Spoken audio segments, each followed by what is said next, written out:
Depuis peu, nous avons décidé d'officiellement lancer une campagne d'information autour des différents modes de paiement que nous acceptons. Pourquoi est-ce qu'on a décidé de le faire? Nous avons décidé de le faire tout simplement parce qu'il y a pas mal de personnes qui nous contactent et qui nous présentent des situations aussi différentes les unes des autres.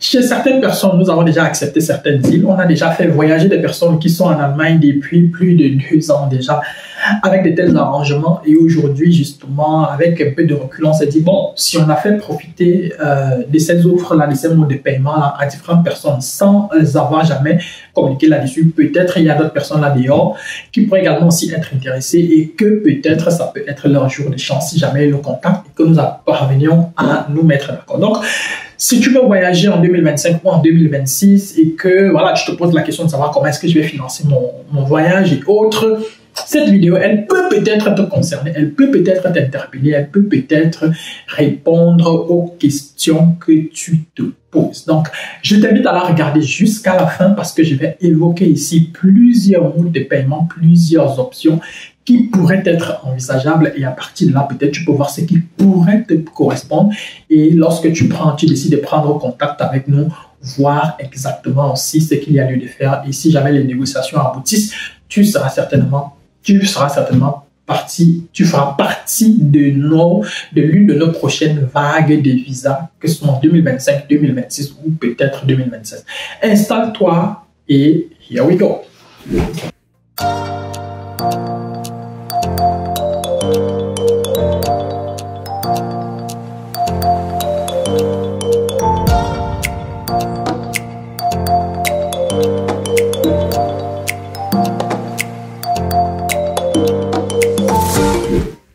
Alors, parmi les modes de paiement que nous acceptons, il y a les paiements en nature. Qu'est-ce que nous entendons par paiement en nature? Les paiements en nature sont tous ces paiements-là qui, par exemple, ont fait voyager une personne et par la suite, la personne nous donne, par exemple, quelque chose comme le terrain en contrepartie. Nous avons actuellement plusieurs clients avec qui nous avons de tels deals. Et comme je le dis, généralement, ce sont des deals où on doit s'entendre. Et on doit s'entendre en fonction d'un certain nombre de paramètres, notamment quel est le type de visa avec lequel la personne veut voyager, qu'est-ce qui rentre dans la prestation de service ou bien dans le deal. Quand je parle de qu'est-ce qui rentre dans le deal, est-ce que par exemple ce n'est que la procédure de voyage ou alors il y a par exemple les cours de langue qui sont à l'intérieur. Dans les cours de langue, est-ce qu'il y a les frais d'examen de langue qui sont là-dedans?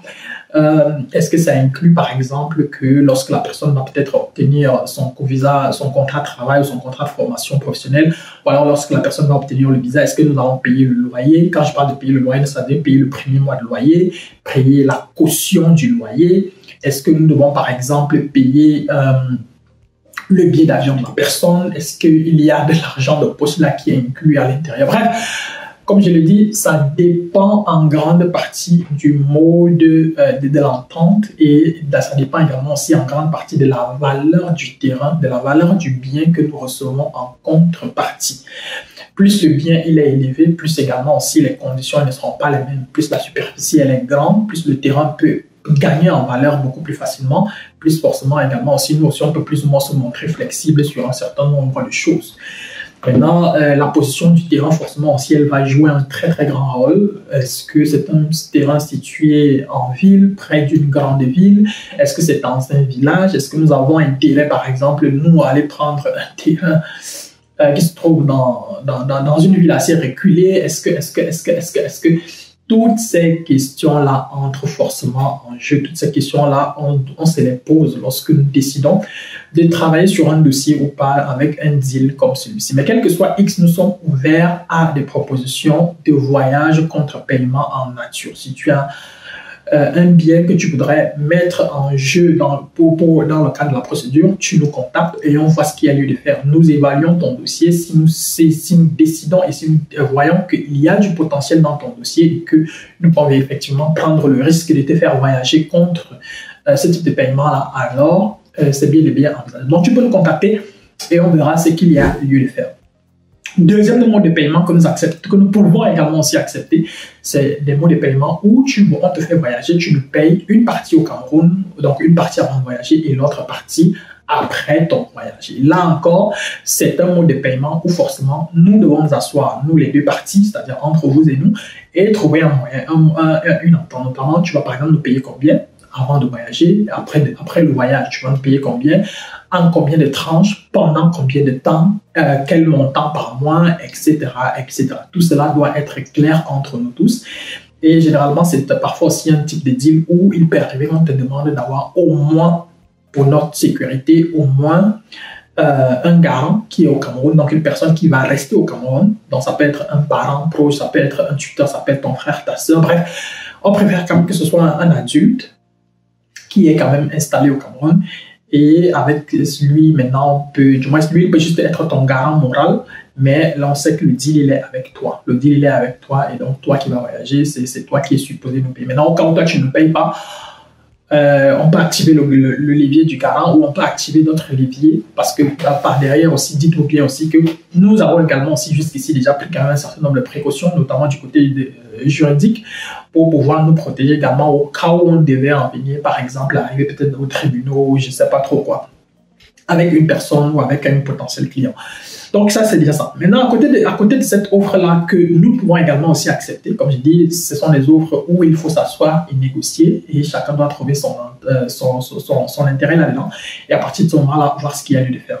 Et à côté de ça, nous avons également aussi décidé de commercialiser de plus en plus des coachings.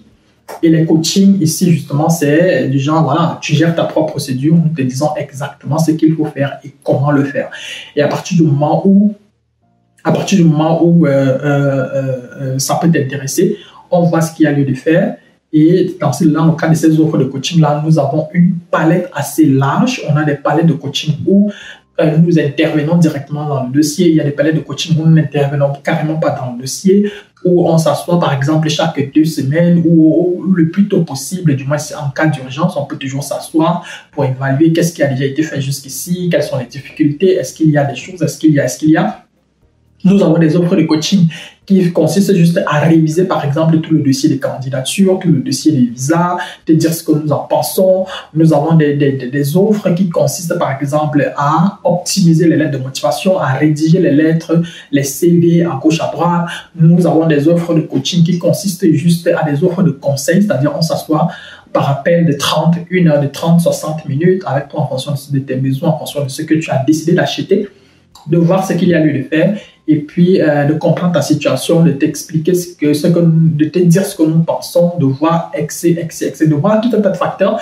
Et voilà, donc ça également aussi, ce sont des modes de paiement que nous acceptons de plus en plus. Et à la fin, nous acceptons également aussi les paiements normaux, hein, c'est-à-dire la plupart, quand je parle de paiement normal, c'est dans le cadre des visas, c'est généralement des paiements du type où on te fait voyager, c'est soit le paiement il se fait par compte bloqué, donc lorsqu'on entame la procédure ou bien lorsqu'on la procédure atteint un certain niveau, l'argent est mis soit en totalité, soit en partie dans le compte commun, ou alors, et puis bon, à la fin, lorsque le visa sort, on retire l'argent, ou bien lorsqu'on arrive à un certain niveau en fonction de ce que dit notre accord, on retire l'argent et puis chacun prend sa partie. Ou alors, nous faisons une procédure normale où, par exemple, les paiements sont faits en différentes tranches. Et dans les différentes tranches en question, nous incluons, du moins en fonction du niveau d'évolution du dossier, tu payes tel montant, tel montant, tel montant, tel montant, tel montant.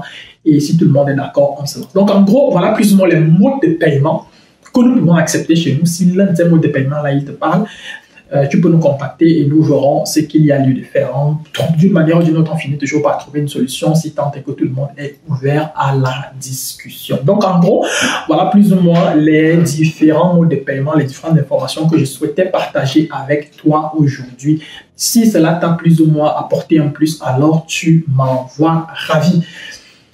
Si tu n'es pas encore abonné à notre chaîne, n'hésite pas à t'abonner, n'hésite pas à liker la vidéo, n'hésite pas à la partager autour de toi avec les personnes qui sont plus ou moins intéressées par le type de contenu que nous proposons. Si tu as besoin d'accompagnement, nous sommes à ta disposition. Donc, d'ici à notre prochaine vidéo, porte-toi bien, plein de choses à toi. Ciao, ciao.